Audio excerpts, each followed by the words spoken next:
we're going to be talking about a response to this pop YouTube video called Dear Believer, Why Do You Believe? So the first thing we're going to do is we're going to watch this video. All right, so back to the or let's start off the discussion. Just anybody, quick reactions to that video. Anyone want to jump in? Yes. Well, at the end, he said that a believer should admit to what he does not know. A believer should admit what he does not know. Okay. But should he admit to what he does not know? Does the speaker not need to admit the same thing? Yeah. Is what you're saying? And I think that's true. And I think if you pose that question, that general question to the speaker would say, "Oh, I totally admit what I don't know. I don't know if there's a God. I don't see any reason why there should be. Because what we do know, there doesn't seem to be a need for a God. There's a lot of science out there that I don't know. I admit that. But you're on the right track, right? So I think as we get to specifics, we can really zero in on that question that you just asked. Edwin. I think it's probably fair to point out to him that science can't tell you everything. It's fair to point out that science can't tell you everything, okay? It's limited in what it can probe at. It can probe at like the material world, but I mean, not much really beyond that. Right, yeah. So, right, by its very nature, science can only investigate nature, the material world. Well, he only believes in the material world anyway. Sure, right. So the speaker likely, it appears, only believes in the material world anyway. So who cares? So, But on the same token, he can't posit a material cause for the universe. sure. So of course you can't posit a material cause for the universe because it has to be outside of the universe. But in response, another response to you, Forrest. Okay, so he may say, sure, but I only believe in the material world. Then you can say, well, then don't use science to disprove the immaterial world, which is what he tried to do at the end, right? So you're going outside the purview of science to try to disprove or try to prove that the material world is all there is. So here's a good analogy here. So let's say that you have a metal detector, right? So science is like the metal detector. So science is limited in that it can only detect the material world. In the same way, a metal detector can only detect metal. So let's say you're at the beach and you're sweeping back and forth with your metal detector, and you're trying to find something, and someone comes along and says, "What are you trying to find?" And you say, "Well, I'm trying to find, a piece of wood that's buried under the sand." And you say, "Well, that's ludicrous. You're using a metal detector." And then you say, "Well, the metal detector is the best way to truth." Oh, but you're looking for a piece of wood. Yes, but I know since the metal detector didn't find it, and this is the best way to truth, there must be no piece of wood under the sand. Right? So he's trying to use a technique which is only there to detect material causes to try to prove that there are no things other than material causes. Can't do it. Right? So, all right, one more. Yes. No? Well, yeah. I mean, actually, I think for me, it's more. I think that any true Christian believer should allow themselves to ask that question: why do you believe what you believe? And it's like, because I've had to go through that, and as I've allowed myself to answer some pretty hard, tough questions, you're like, oh wow, I do just believe this because that's what I was taught, or that's how I grew up. Exactly, right? Because like when push comes, like, well, okay, I'm worried about this or this event in my life, and it's like, well, you realize that if you really believe what you said you believe, you wouldn't be worried about it. Because, okay, God's going to take care of it. Oh, that's a really good point. So it makes you go actually to reverse and go deeper. Okay. Yep. Understand. Okay, well, God, help me with my belief then. Here am I right if I don't increase my faith. So it's almost the reverse, and that allows more to really then start digging into your heart. Okay. So what you're saying is every believer should ask these questions, right? Just like the guy at the end of the video exhorted. But don't be afraid of it, because once you do, you'll find that your faith is deeper. Right. I absolutely agree. Totally. Okay. So let's move on, and let's look at some focused discussion here on the different kinds of objections that were put forth in this video. So objection number one. So we're just kind of go through the different things that he said, kind of in the order as the video presented them. So objection number one, you can kind of distill it down to, you're only a Christian because you were born in America to Christian parents, period, right? So that's an objection. So in the video, what he says, just to recap, is the faith you practice the dominant one within your culture? Aren't you suspicious that most people adopt the religion of the society in which they were born, yet remain convinced that they've found the one true faith? Did you know that most people choose it not for reasons, but because they were born into it? Can it be just an accident of geography? Did you know nearly all religious devotees believe what they were taught to believe by their parents?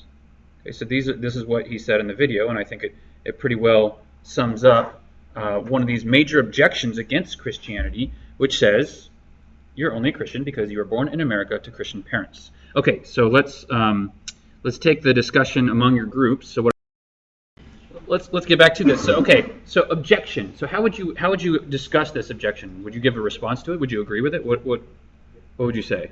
Volunteers. Yes, first. So, I would amend it a bit. I wouldn't say that this objection as it's worded is true. You're only a Christian because you were born in America to Christian parents.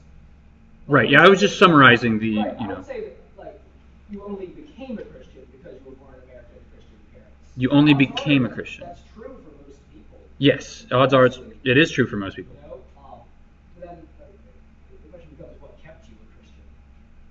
Okay, so what kept you a Christian? You became a Christian early on because you were strongly influenced, but what kept you? Or didn't keep you. What kept Yeah. So you? Also, I don't really see it as much of an objection against Christianity. That it may say why you became one, but it doesn't really say anything about Christianity's truth value. Right, so it doesn't say anything about the truth value. So I wouldn't say it's like an objection against it so much. Doesn't say anything about the truth value. This has a very specific name. It's a kind of fallacy. Anyone want to jump in with that? It's called the genetic fallacy, right?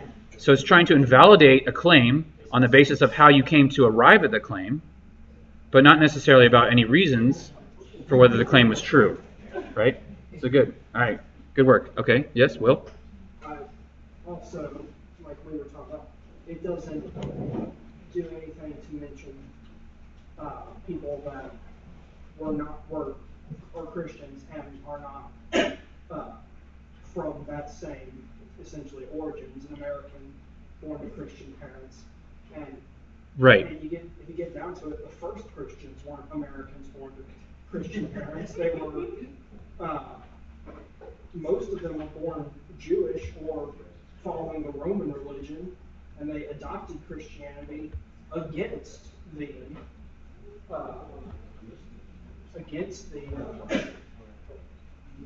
main religious power in the region.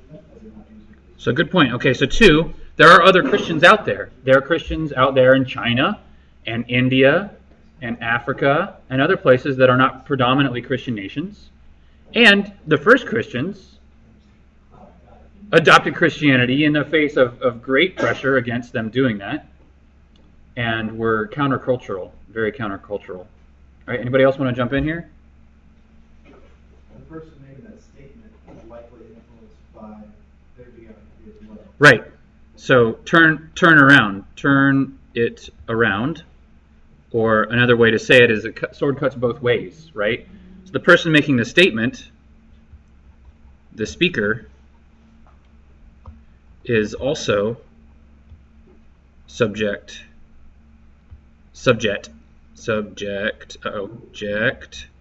to this, right? It cuts both ways. Something that you'll find that is very true is that, and it was something that we discussed last week as well and the week before, is that an atheist making an argument is not willing to turn the argument around on himself. So when we talked about, for example, the argument from reason, they would say, well, we're enlightened because we know we don't have free will, and we know that we don't have thoughts. Well, how absurd is that? I mean, turn that around on yourself, and you realize that the thoughts that you're thinking right now about your not having thoughts don't have any meaning anyway, right? So, and the same thing is true of this. Now the atheist might say, well, yes, but I became an atheist in the midst of this country, which is a Christian nation. Well, used to be, maybe it still is, I don't know. People would argue that it's still predominantly Christian. And so they would say, I've been enlightened, and that's what's happened. So does the argument really get turned around on the atheist? Yes or no? What do you think? You could just substantiate our disagreement with the objection when he says that. He says that he's atheist in spite of the fact that he's in a Christian culture. Okay, so... And he makes the objection, you're only a Christian because you were born in America. Okay, so you're saying he substantiates your response to this objection because he's shown a situation where you go against your culture, right?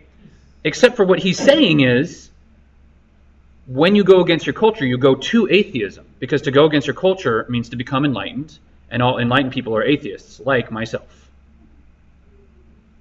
So I guess if I were to counter with, a lot of early scientists who might consider the fathers of the Enlightenment were actually Christian, that would be strong. So then you would counter with, well, a lot of the early scientists were Christian. The fathers of the Enlightenment were Christian, and right, and then he would say, right, right, and but he would say, well, they were just Christian because that was their culture. So, yeah, so I think the way to counter that is as you can see, there are pop culture videos about atheism. So this really isn't countercultural at all anymore. It's actually pretty cool to be an atheist now, especially when there are arguments like this, which convince people who don't really think very hard about things, right? So if this is the argument that convinces you to become an atheist, then you yourself are not enlightened, right? I mean, it's pretty clear. So, all right. Anyway, let's move on. Okay, so that's one objection.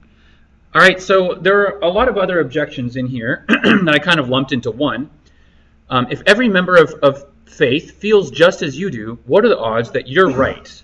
So other ways that this objection appeared in the video: how do you know that you have it right? Have you checked out all other religions of the world? And the fact that there are so many denominations of Christianity disproves Christianity. Okay, so the way that one of the things that said in the video, just to quote the video, there are 24 major religions. Did you know there are more than 45,000 denominations of Christianity alone, each claiming to understand ultimate truth better than the rest? Each member of every faith is just as devoted and sincere as convicted as you. Did you know they also read infallible texts, have airtight apologetics, have experienced miracles, etc.?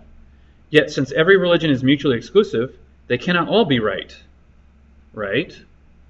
If every member of every faith feels just as you do, what are the odds you're right? Okay, so let's do a discussion on this now.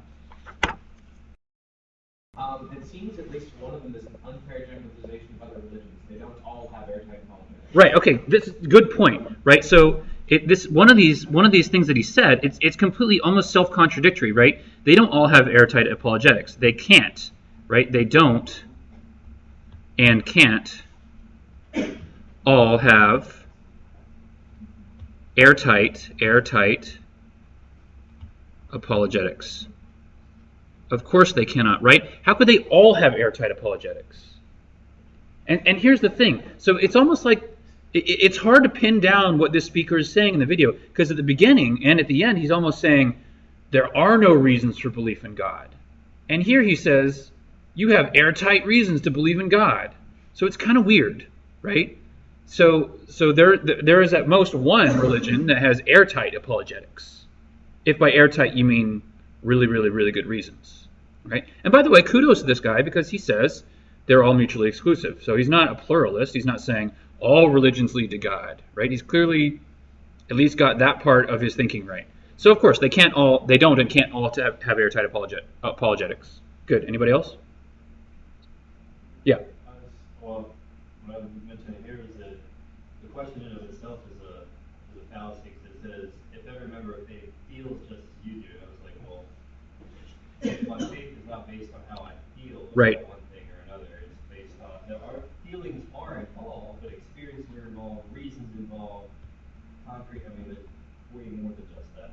Right. Your faith is not based on feelings. It's based on airtight apologetics, right? Well, it's not necessarily based on that either, but it has that at least with it, right? Okay.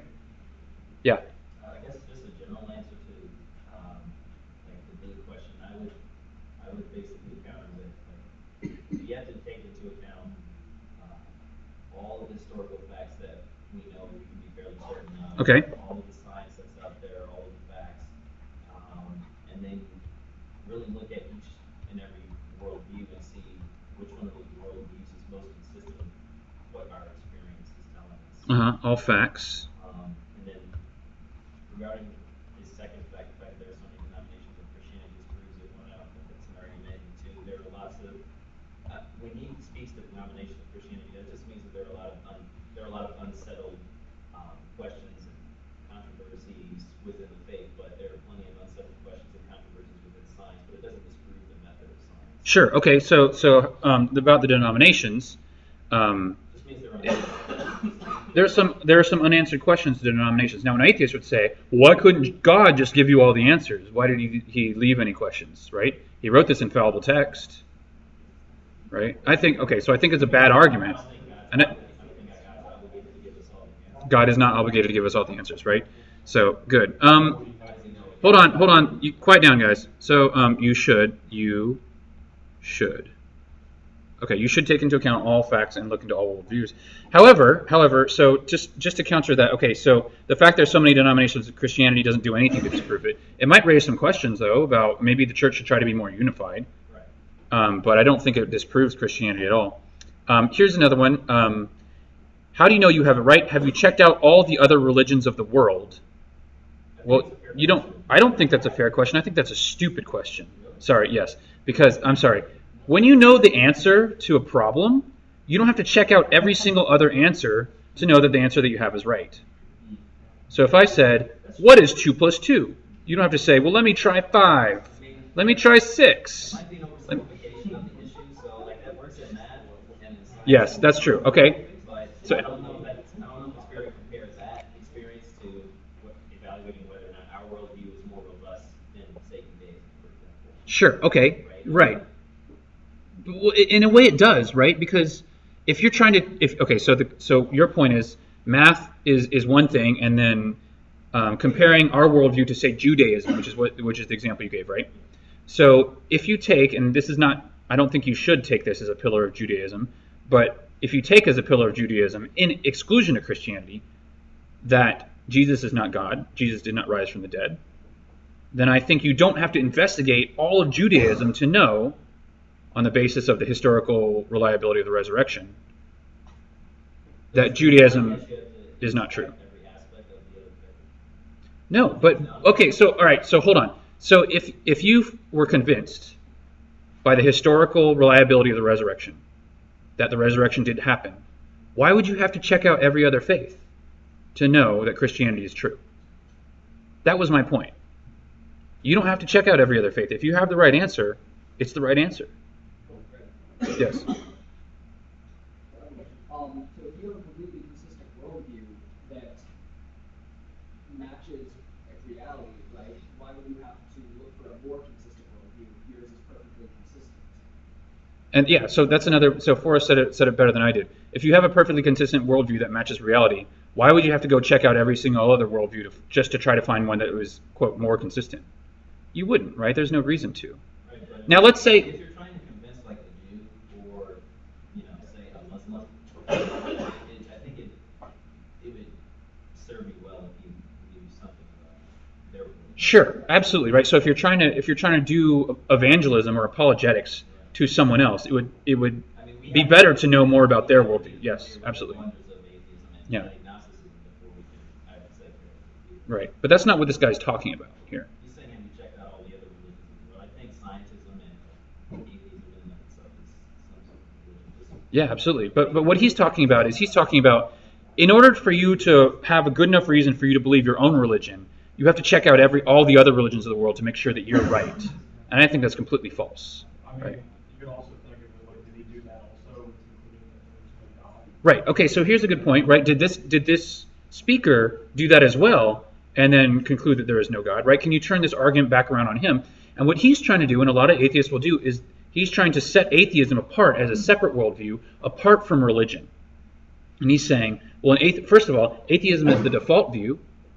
So if you can't find anything good about religion in general, then you should just default to atheism, right? And so hold that thought just for a moment. You had something you want to jump in with? Basically going off of the whole fact that, I mean, they're trying to separate atheism apart from religion when you really can't. It's a worldview just like basically right. all other religions. So essentially... So you can't separate atheism out of religion because it's still a worldview. And the same question then apply to them. Right, the same question would apply at that point. Worldviews, say you have 40 worldviews, atheism included, I don't remember the exact number.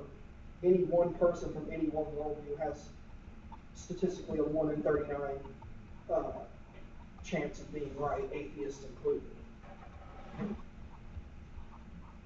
Right, so a lot of atheists will deny that atheism is a worldview, and technically they're correct. It's really naturalism or materialism that's the worldview. But in a lot of ways, they're synonymous with a lot of people that you discuss this with, especially apparently the speaker in this video. Now, here's where he would come back with that. He would say, well, might I just be better off wagering on no God rather than on the wrong God?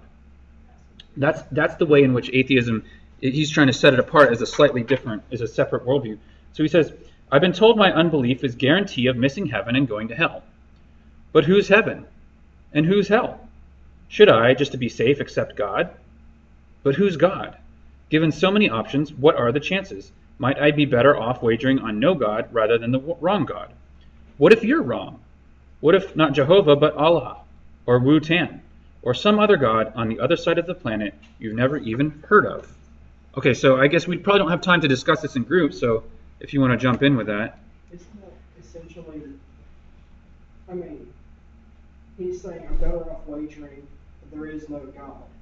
Yeah. Well, since it's a worldview in 139 chance, just based on my old statistic. Right, yeah, okay. Your 1 out of whatever chance of being right. Every other chance results in you being damned for eternity. I mean, you're essentially in the same boat as everyone else if they're wrong. Okay, so I think what you're trying to get at is if you do wager on a God, and it happens to be the right God, then at least you go to heaven. Yeah. But if you wager on no God, and there is a God, it doesn't matter. There's no way you're going to heaven, right? Yeah. Okay, sure. Right, this goes to Pascal's wager, right?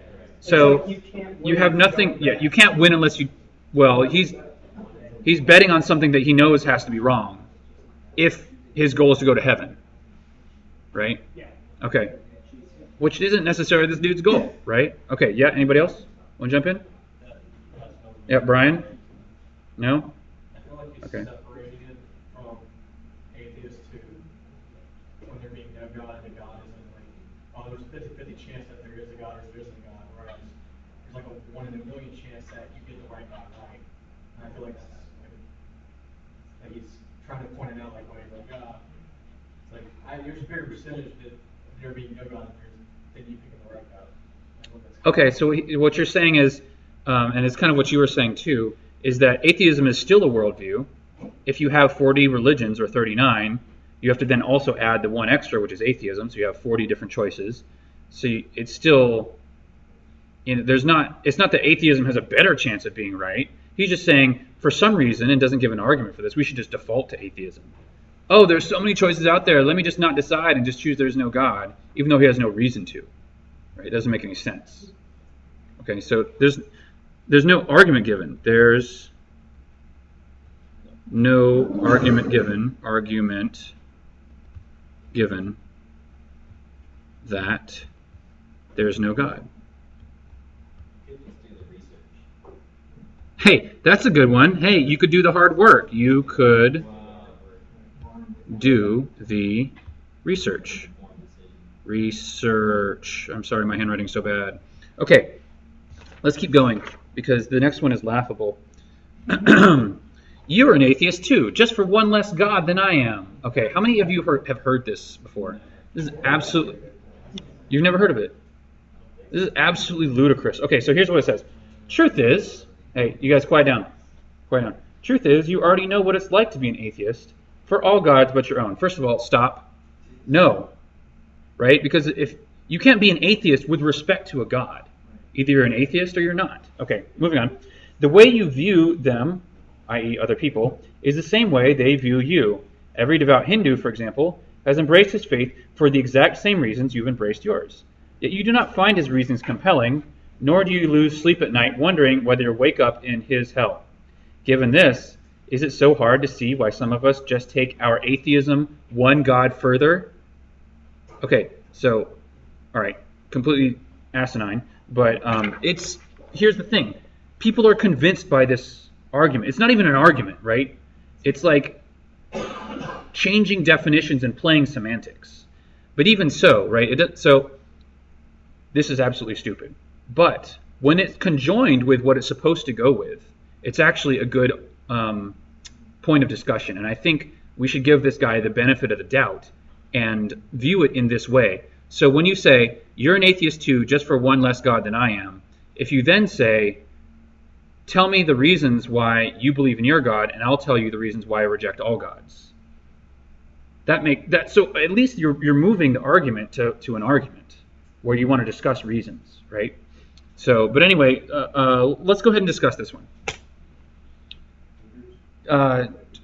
No, out loud. Particular questions asked or the objection seems to not have a lot of knowledge of world religions. Okay. Again, just assuming that all religions believe in some kind of God, instead of, and then he actually uses Hinduism as an example, and I think that's a strange example, because I don't know if they would have a God, and then I don't know if they would have an idea of hell as well. So it's kind of, we're talking about Hinduism version of hell or whatever, and I don't know if that exists. Just the way it's phrased is kind of. Right, so this doesn't have a whole lot of knowledge of world religions. But what the guy is saying is basically you believe in your God, but there are thousands of gods to choose from, even just within Hinduism. So how do you know you have it right? Because there's so many other gods out there. Yeah. So he made like a pretty high assumption. Okay. I heard. Yep. They believe for the exact same reasons you believe. Right, so here's the weird thing, right? We're back to this really strange self-contradictory statement. They believe for the same reasons. For the same reasons. Which is not true, necessarily, right? Especially for the people in this room here who actually have reasons to believe what they believe. Yes, Brian. Were you not? I'm not Brian. Oh, you're not Brian. What's your name? David. David, I'm sorry. I keep calling you Brian. Yes, David. No, I didn't. No. Okay. Yes. Again, Chip. I had I just want to make say the same thing, but also like the statement's also just like seems too specific to like certain religions, because there are other religions that believe in more than just one God. So what about those religions also? Sure. Right. Is that kind of missing Yes. the point though? I mean, one God, many gods. He's really just saying, you believe in your religion, you don't believe in any else. I just believe in one less religion. Right. So what he's saying is, okay. Let me back up. Let me back up. When I said this statement makes sense when it's conjoined to the other statement, what I meant to say was, which David just reminded me of, the statement. The statement is supposed to be, tell me why you reject all the other gods, and I'll tell you why I reject yours too. So that's what I had meant to say. Sorry. Okay. So what are the reasons why you reject all these other faiths? So the basic assumption here is that there are no reasons why you reject the other faith, except for that you were born in America to Christian parents. Right? Okay. And so does anyone want to add anything to this?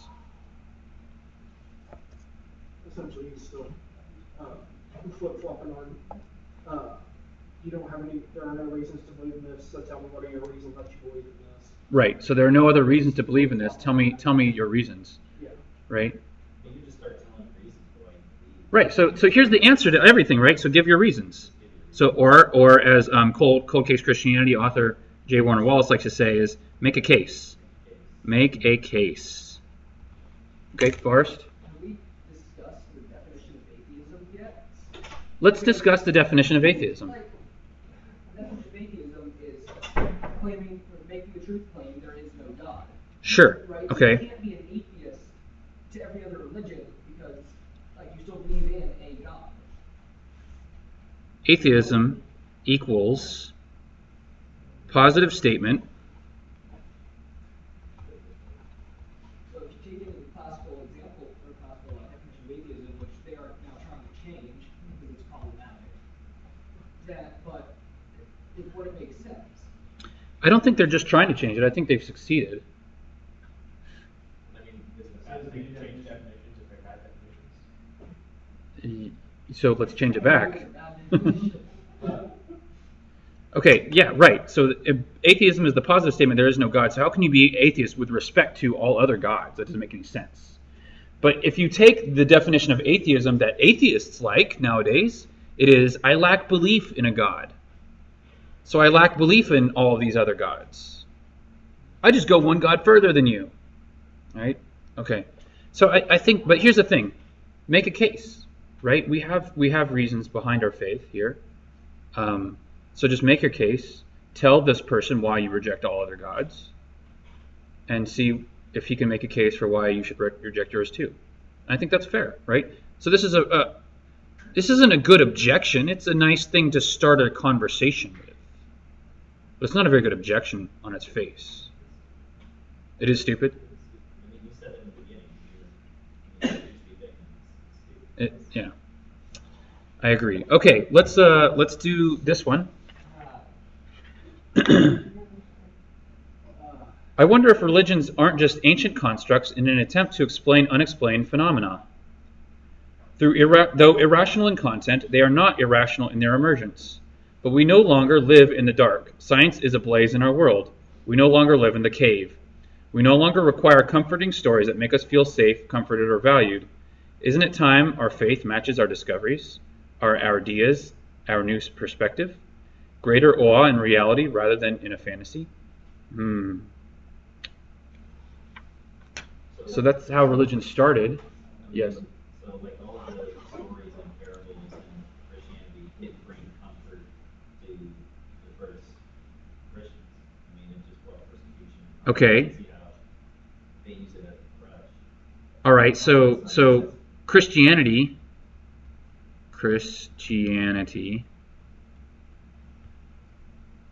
was not a crutch.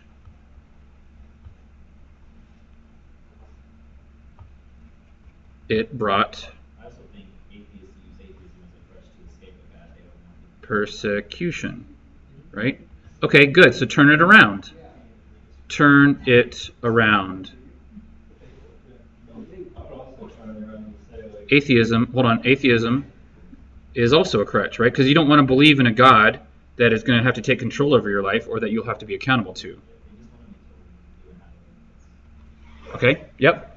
Chip, no, Adam? I was just going to turn it around, like, now when you really realize, like, when you're in touch with yourself, you realize that we all actually need a crutch. You know, when it says religion, you know, with the mark of crutches, making it like, well, you start to understand who you are, you realize that you need a religion, you need that crutch. Okay, all right, so that's good. So it's a good point, right? So maybe there's a reason, there's a reason why we need the crutch. Once you realize you gotta work, like David was saying here, once you realize that you gotta work from there ain't no shame in you saying I need a crutch. Right, and in fact, that's what the guy is saying, right? There's no shame in our caveman ancestors to have believed in this because they needed that crutch. But now our world is ablaze with science and we know better. I mean, if they said that 200 years too, when science was at its peak. Okay, so 200 years ago they said that too, and look where we are now. Sure. Yeah, Hunter? So, I don't know about him, but whenever I learn something new, the more I learn that I don't know a lot. Okay. The more okay. Through science, I like the shiny beacon of knowledge. When the more you learn about science, the more you learn you don't know things. Okay, good. So the more you know, the more you realize what you don't know. Yeah? Also, what he seems to be referring to as crutches are worldviews, and it's impossible for someone to exist without a worldview. Okay, so this is a good point, right? So what he's referring to as crutches are really worldviews, and it's impossible for you not to have a worldview. This is a good point, right? So it gets back to maybe there's a reason why we need the crutch. So if you have to fall back on something, on believing something, even if you're an atheist, right? And so when the atheist is asked, what do you do with hope? Because in atheism there is no hope. Then you say, the atheist says, well, I create my own hope. Or I create my own meaning. Or I have hope in my children. So you have to put your hope in something, even if it's completely absurd, which is what the atheist must do. Or I hope in human values. Or where's the hope in that? But anyway, all right, so yes. Going back to what he was saying about how, like, now the blinding light of science has done away with the need for religion. And I would say if religion was trying to answer those questions, you'd be entirely correct. But it's not. Okay, so this is a good point. If religion is trying to answer these questions, he would be correct about the fact that science has swept away the need for religion. But that's not the question. Those aren't the questions that religion is trying to answer. Well, yes and no, right? So this guy's point is that religion started because we were trying to answer these questions. Ooh, where does lightning come from? You know, please let me do this dance and have rain fall on my field. But like Christianity doesn't answer any of these questions except for like say like the beginning of everything. That's still completely. Okay, so Christianity doesn't answer those questions. It doesn't try to. It doesn't. Yeah, nowhere does it try to explain like light, you know. Well, but some Christians try to present this. Well, no, that's not exactly true for us, because if you read the book of Job, God takes credit for the snow and the rain and all these other things. That's because he created everything, so of course he needs credit for that. But that's not like why it happens. Okay, very good, right? Materialistic cause. There are different causes, right? I mean, I don't know if the Aristotle's way they covered it, but there are like 4 different types of causes. And like God is like a cause in them himself. But Right. obviously he works through processes to accomplish all the natural phenomena that we see. So what Edwin would say is, well, there are 4 different kinds of causes, like Aristotle posited, right? So what are our 4 causes? I mean, there's the formal cause, the efficient cause, and then there are like 2 others. Material and final. Right, agent, and I can't remember what the last one, right? But like the presence of one doesn't invalidate the other. I mean, that's Final cause, yeah. stupid to think that. But getting back to his point, Christianity is trying to answer questions like, you know, who am I? Like, what is my purpose? Yes. Do I have a destiny? Right. Where do we come from? Where are we going? Like, science can't answer all those questions. Right, so Christianity is asking a whole bunch of questions that science can't answer, right? To bring us back to what we talked about at the very beginning. Yes, perfect. Okay, last one. So, it's arrogant to think you have the right religion. Or, sorry, what's that? Right. Right. It's also arrogant to think we're at the center of the universe in terms of importance. Right. We don't consider it arrogant to think that we're right about anything else. You know, in science, like we have a good theory, we don't think it's arrogant to assume that that theory is correct. Okay, it's not arrogant. It's not arrogant. You know, and like I would argue a truth claim is a truth claim. To It doesn't think matter if it has to deal with science or like something we're- physical or something spiritual. You know, Ben and I read through God talking about this today. Like, it doesn't matter. If you have evidence for it, you know, then you can. Right, and it's a truth claim. Right. Yeah. It's a truth claim with evidence. It just makes you well informed. It's a truth claim with evidence. Right.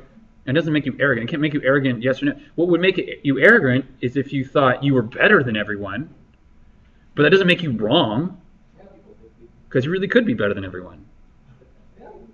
I mean, So- honestly, if you're honest about like, you're not being right, it doesn't make you wrong. Yeah, so if you're a jerk and arrogant, and you say, and by the way, Christianity is true, it's not a very good witness, but it doesn't make you wrong. It does not invalidate what you're saying. Okay, anything else you want to say about this video in general, or? You should do your research, right? So, and this is directed at the speaker of the video. Do your research, dude. Do your research. Dude. But you think they're just trying to. If you record it, you should post it in response to that video. It's probably just trying to. Oh, it's in response. It'll be in response. Like in like the comments. All right, let's wrap this up. I'm going to stop this.